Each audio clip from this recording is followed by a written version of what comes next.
I've got another wet fly today I'm going to tie. This is another kind of a caddis imitation. It's called the March Dun. The interesting thing about this, and I've said this about some other wet flies that I've done videos on, but I do believe this is maybe the simplest wet fly you can ever tie. There's nothing but a gold tinsel tip on the back, a green wool yarn for the body, and the slate wings on this, and that's it. But it's another good caddis imitation from Ray Bergman's book Trout. I tied it simply because it's so simple. I just wanted to see how quick I could tie this, and I thought it'd be nice to do a little video on this. One other note is, if you're getting into tying these wet flies, a lot of times practice is really going to help. So the more you do, say with these matched wings like this, the more flies you tie, then the better you're going to get with those wings. So this is a great fly to do that with, because it's not complicated with a tail or a throat or a hackle or anything like this. It's just very, very simple. You can tie a bunch of them. Caddis are very prevalent in cold and warm water streams. So this would, aside from a great trout fly, it would also be a wonderful panfish and or smallmouth fly if this were a little bit bigger size. So that's the March done. Fun little simple wet fly. I'll get started tying.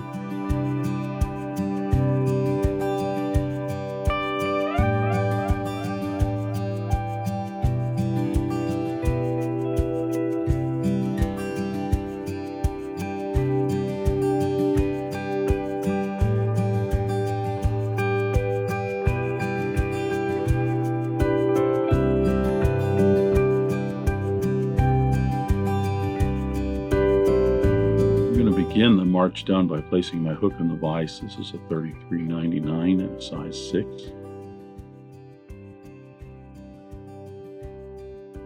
I'm going to debarb the hook. I'm going to attach my thread. Because the March done has a wool body, just a green wool body, and there's no floss or anything on it, I can go ahead and start with a black thread. I'm going to use a Danville 6/0 in black. All this fly has is a tip of gold tinsel, the wool body, and a slate wing. It was pretty straightforward to do this fly. Attach my thread about an eye length behind the eye of the hook, and make my way down about halfway between the point and the barb. This is where I'm going to tie in my tip. Like I said, it's a gold tinsel. I'm using a Danville silver and gold Mylar tinsel. This is a size 16 and 18. And actually, since there's no rib or anything on this, you could go with a size 14. I'm going to tie this in with the silver side up. Go down about 4 wraps down the hook shank.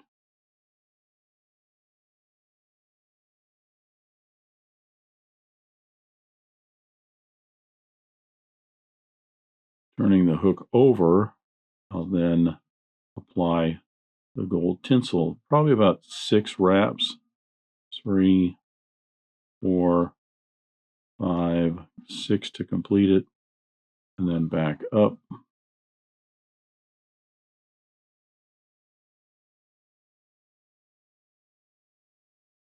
I'm going to secure that in, and I'll trim away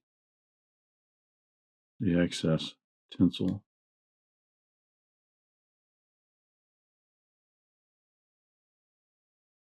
For the wool on this, I've got this is a green wool, dyed green wool. It's kind of, I think it's a lighter green, and I like this a little bit better in terms of, it's not a dark green. I think it'll do very well in terms of representing, a cased caddis or something like that.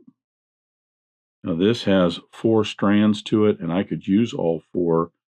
I'm going to go ahead and take 1 strand out and just use 3. If I was tying this on a larger hook, I just use all 4. I'm going to tie this in a little bit long, but I'll trim that the length of the body. I want to wrap down a little bit, making certain that when I start to wrap that body in, I'll cover up any thread wraps in the back here.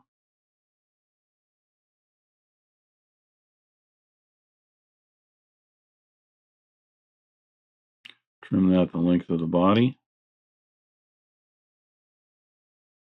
Get a little wax on my thread.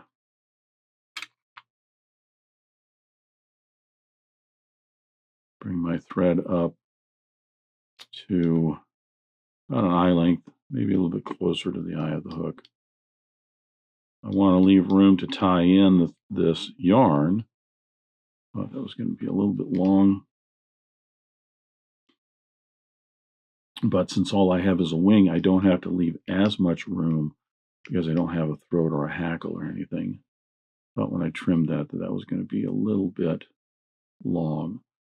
When you trim yarn like this, the interesting thing is that as you tie it in and it compresses along the hook shank, it actually pushes it kind of forward, so it ends up being a little longer than you thought.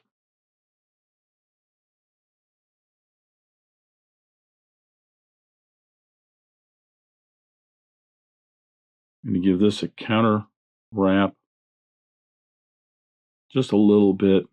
I want it to have a little bit of a corded look to it, but not too thick.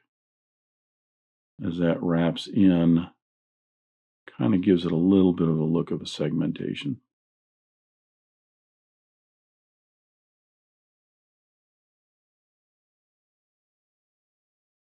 Going to secure that onto the hook shank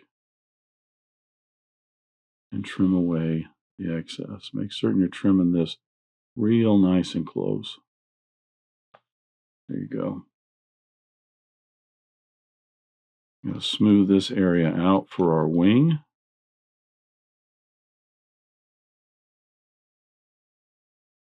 I'll flatten my thread just a little bit here,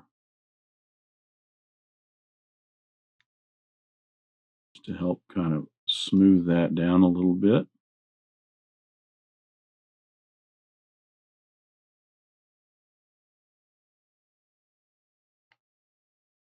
There we go.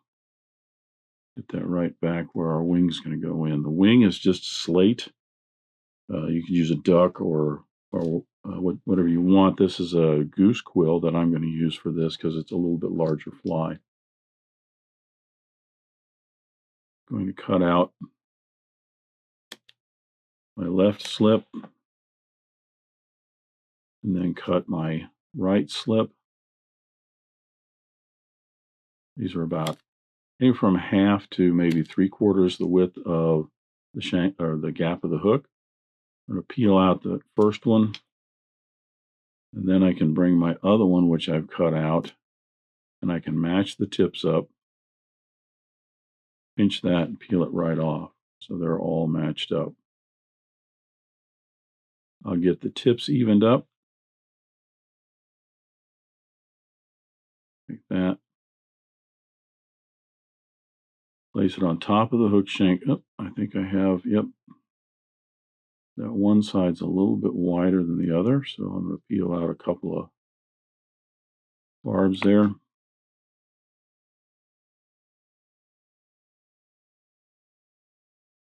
I want the tip of the tail to go just past the bend a little bit. Think of it as if you had, the tip of the wing. Think of it as if you had a tail on here, it would be about the length of the shank. The tip of the wing usually is about halfway down the tail, which just puts it an eye length or so behind the bend of the hook.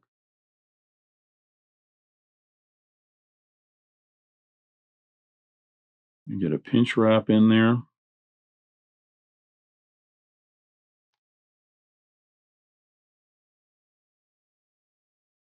Secure that down. A few wraps working forward a little to secure it. Make certain that it's nice and secured.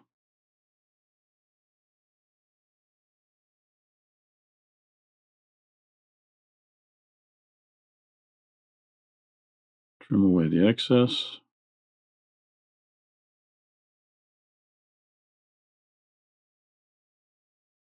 A little bit extra I can get out there.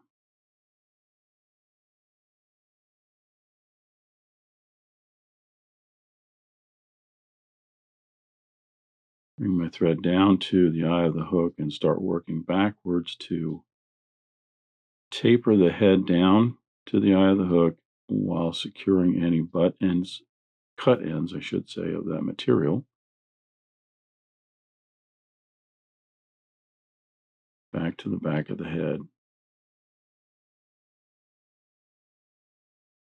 Counterclockwise spin to my thread. I'm going to flatten that out, put in a 7 or 8 turn whip finish. I say 7 or 8, 9, 10 sometimes in terms of the whip finish. What I do generally is start the whip finish at the back and then just start wrapping forward, smoothing off the head as I get up to the eye of the hook. It usually ends up being anywhere from 7 to 9 turns. But that's the whip finish. I'm not as concerned about the whip finish holding it together, because now I'll put some head cement on this.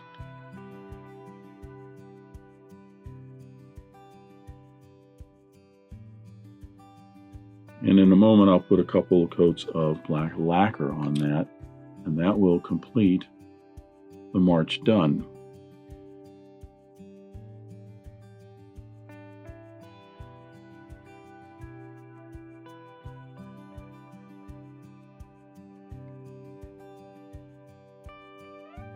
Just another interesting little caddis pattern.